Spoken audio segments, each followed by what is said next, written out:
Hello everyone, আজম moms কিচেনের আরেকটি পর্বে আপনাদেরকে স্বাগত। আজকে আমি করে দেখাবো দুর্দান্ত স্বাদের শাহি পনির। এটা এতটাই টেস্টি যে এটা নিয়ে আর কিছু বলার অপেক্ষা রাখে না। আপনি যাকেই করে খাওয়াবেন সেই আপনার প্রশংসা করতে বাধ্য।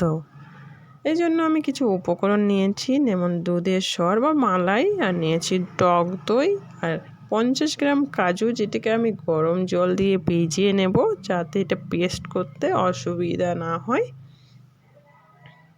নিয়েছি 3টা পেঁয়াজ, 2টো টমেটো আর 2টো শুকনো লঙ্কা। নিয়েছি আমি পনির, যেটা আমার বাড়ির তৈরি পনির।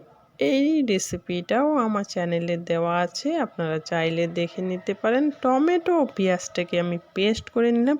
এটাকে এতটাই স্মুথ পেস্ট করতে হবে যাতে এর মধ্যে কোনো রকমের না থেকে যায়। আমি কাজুটাকেও পেস্ট করে নিয়েছি, আর নিয়েছি ফোড়নের জন্য কিছু গোটা গরম মশলা, কয়েকটা লবঙ্গ, একটা বড় এলাচ, 2 টুকরো দালচিনি, ছোট এলাচ 5টা ও একটা তেজপাতা। আমি রান্নায় চলে যাব। নিয়েছি একটা কড়াই, এর মধ্যে দিয়ে দেব একটুর চেয়ে বেশি বাটার। বাটারটা মেল্ট হওয়ার সাথে সাথে আমি এর মধ্যে দিয়ে দেব জিরে ফোড়ন। এখন দিয়ে দেব সেই গোটা গরম মশলাগুলো।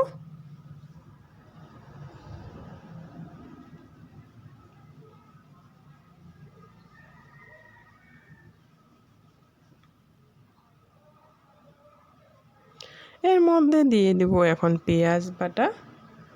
পেঁয়াজটাকে খুব ভালো করে কষিয়ে নিতে হবে একটু সময় ধরে।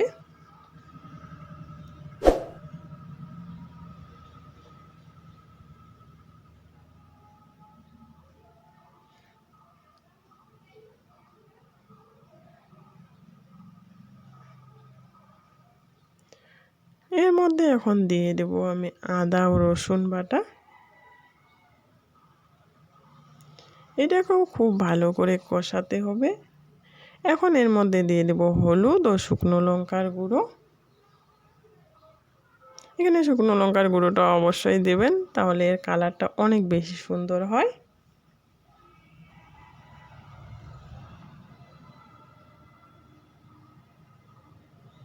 প্রত্যেকটা উপকরণ দেওয়ার পরেই কিন্তু এটাকে একটু সময় ধরে কষিয়ে নিতে হবে।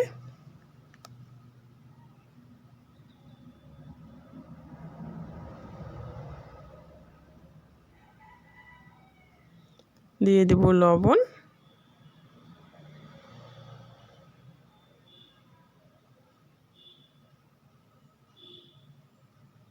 আবার ভালো করে কষাতে হবে।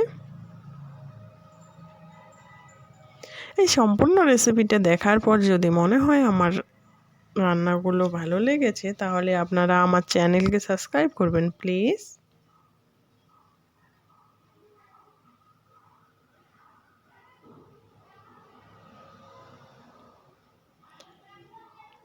দেখেন কষানোর পর কিন্তু আমার তেল ছাড়ে দিচ্ছে মশলাতে। এই পর্যায়ে আমি দিয়ে দেবো কাজু বাটা।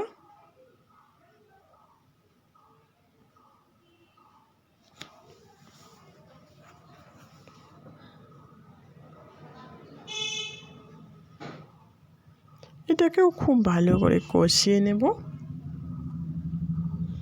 কষানোর সময় মনে রাখতে হবে যেন লেগে না যায়, লেগে গেলে কিন্তু এর স্বাদটা একেবারেই অন্যরকম হয়ে যাবে।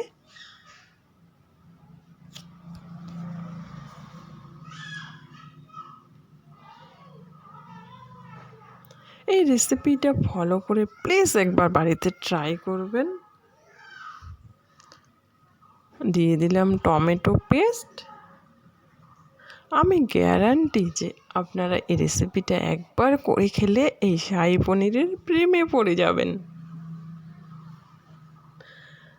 আবার ভালো করে টমেটো পেস্টটা দেওয়ার পরে আমি ভালো করে কষিয়ে নিচ্ছি।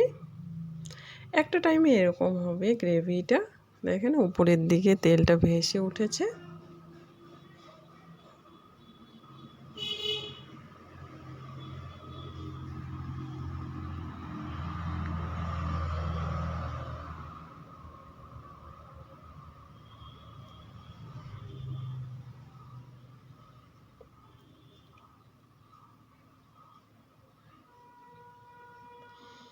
এর মধ্যে দিয়ে দিলাম এখন টক দই। এই টক দই দেওয়ার সাথে সাথেই দিয়ে দেবো এখানে ধনে গুঁড়ো।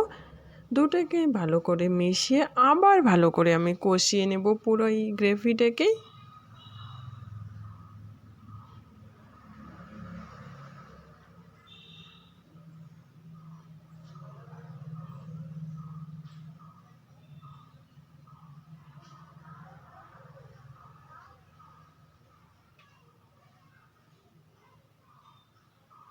কিছুক্ষণ ঢেকে রেখে দেব।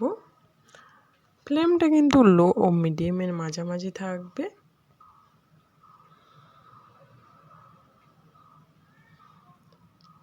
অ্যাড করে দেব দুধের সর বা মালাই।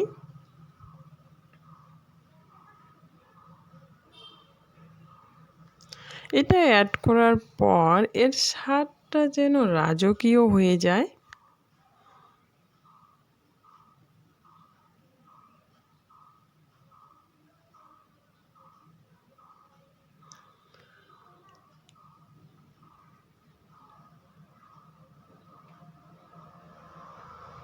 দেখেন এই পর্যায়ে কিন্তু আমার গ্রেভিটা একদম কড়াই থেকে ছাড়ে আসতেছে। এই পর্যায়ে দিয়ে দিলাম আমি একটু চিনি।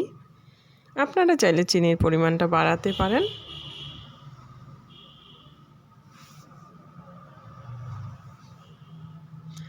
দিয়ে দেব গরম মশলা গুঁড়ো। এটা কিন্তু মাস্ট, যে কোনো প্যাকেটজাত গরম মশলা গুঁড়ো ভালো কোয়ালিটির ব্যবহার করতে হবে। দিয়ে দিলাম কিছুটা কাসুরি মেথি। এবার অ্যাড করে দিলাম পনিরগুলো। পনিরগুলো দেওয়ার পরে কিন্তু বেশি নাড়ানো যাবে না, খুব হালকা হাতে নাড়াতে হবে।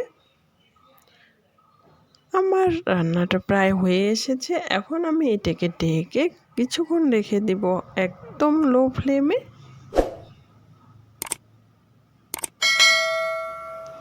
আমার রেসিপিটা ভালো লাগলে প্লিজ একটা লাইক করবেন। আর এই রেসিপিটা ফলো করে যদি বাড়িতে রান্না করেন তাহলে জানাবেন কমেন্টসে কেমন হয়েছিল খেতে। আমি যেসব ইনগ্রিডিয়েন্টস ব্যবহার করেছি আপনারা চেষ্টা করবেন সেগুলোকেই দেওয়ার, তাহলে একেবারে পারফেক্ট স্বাদ পাবেন। এরকমই নিত্য নতুন সহজ এবং পারফেক্ট রেসিপি পেতে আমার চ্যানেলটিকে সাবস্ক্রাইব করবেন please. Thank you for watching.